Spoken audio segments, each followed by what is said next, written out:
Hi everyone! Welcome back to my channel. It is Dawn Danielle here at SEOUL, and today we are talking about day life in Seoul, South Korea, things to know and places to go.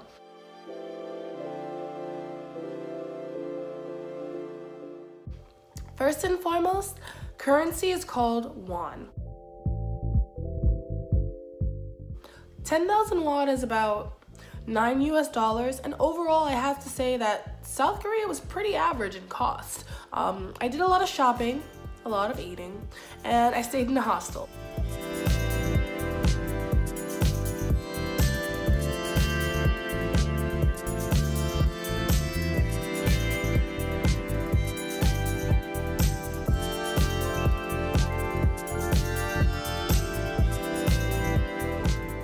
Overall, I would say that I didn't throw out too much won, just trying to survive and find fun things to do. And if you're a responsible adult, unlike me, and you're not buying a bunch of K-pop merchandise off the street, it might even be cheaper for you. Who knows? That said, getting around, I used a T-Money card. You can get it at any 7-Eleven, a GS25 convenience store, or in the station itself. And that's basically a reloadable transportation card. It's really great if you want to pay 1,000 won or more so.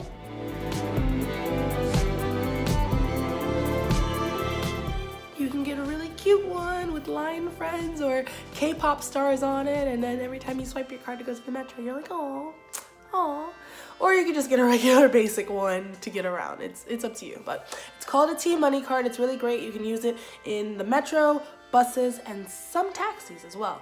So yeah, I used that to get around, as well as Google Maps, because I did have data on this trip, and Google Maps was an absolute gem. I am lost about every other hour when I travel to a new city. Hey y'all, I'm lost, as usual. I had so much fun pretending I knew where I was going in Seoul. Once I paired it with Google Maps, I was able to know what station to walk to, what platform I needed to be standing on, and as well as all the stations along the way before my final destination. It was really convenient and really helpful because, like I said, I'm very geographically challenged, to put it. So that said, I used the T-Money card, and then I also had to bring a adapter. You need an adapter if you're using a USA charger, so be mindful of that.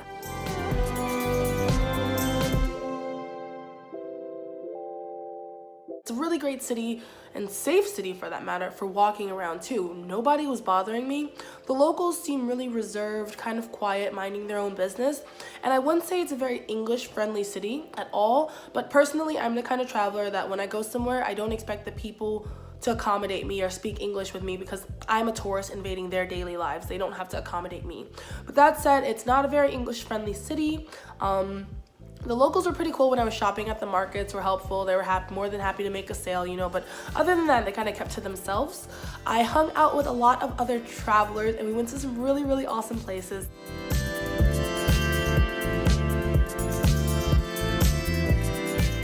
So Seoul strikes me as one of those cities that is filled to the brim with both interesting, historical, and fun things to do. One place that stuck with me was the Palace, if you're looking for a little more history and culture. And you can also rent a traditional hanbok, and those shops, you'll find shops lining pretty much all around the Palace for about 2 hours. And if you wear one to the Palace, you will get free entry. So that's one thing to consider. It's a very nice place to check out if you're into that.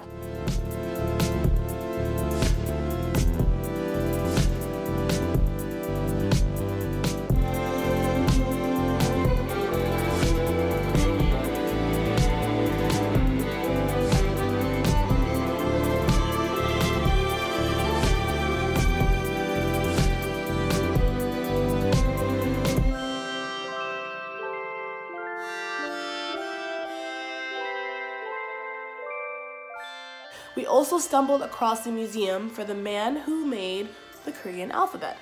He was the creator of the language, and there is this huge museum about him. They'll tell you go in, you learn all sorts of things about the history of Korea and also how the language came to be.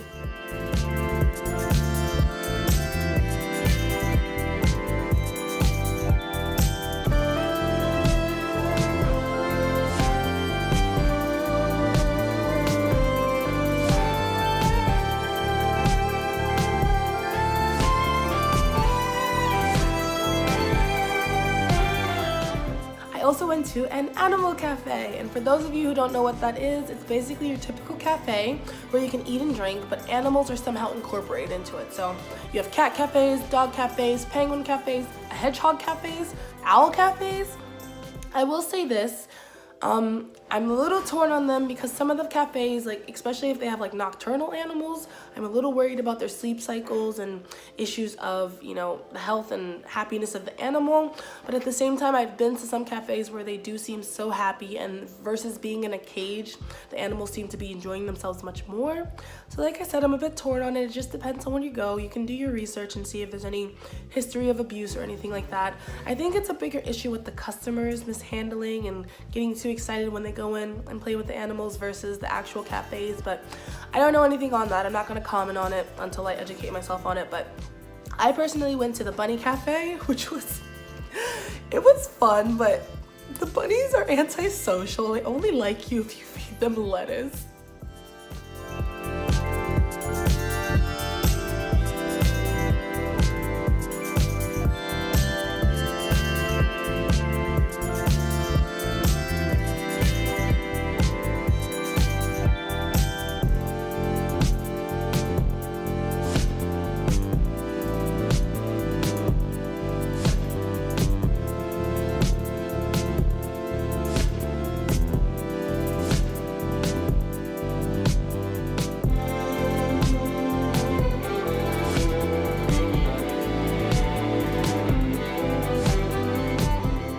That said, it's still worth checking out. I also went to a dog cafe, and the dogs seemed to be having the time of their lives. They were running around, and you could sip your little drink and then have a little puppy in your lap, and they seemed really, really happy.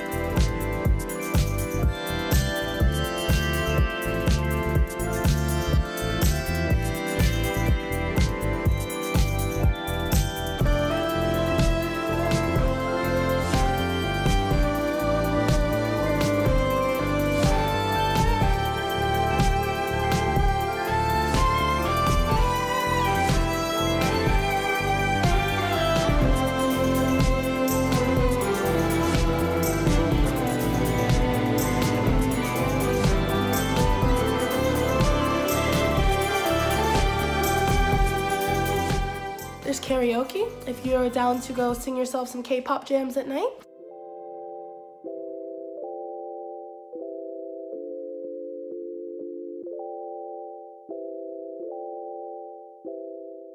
I went to a place called Nami Island, and so did everybody else and their tour buses because it was very crowded, but it was still very beautiful and worth checking out, especially if you were in Seoul during the fall foliage. So I will show you some of the footage from my trip.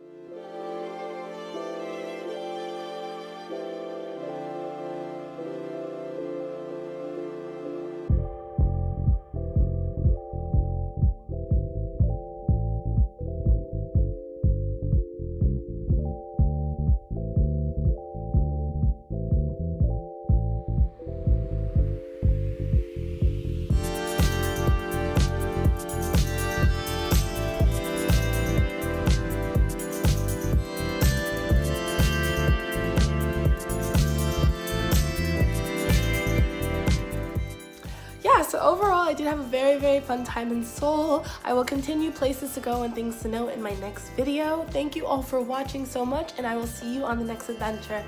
Bye!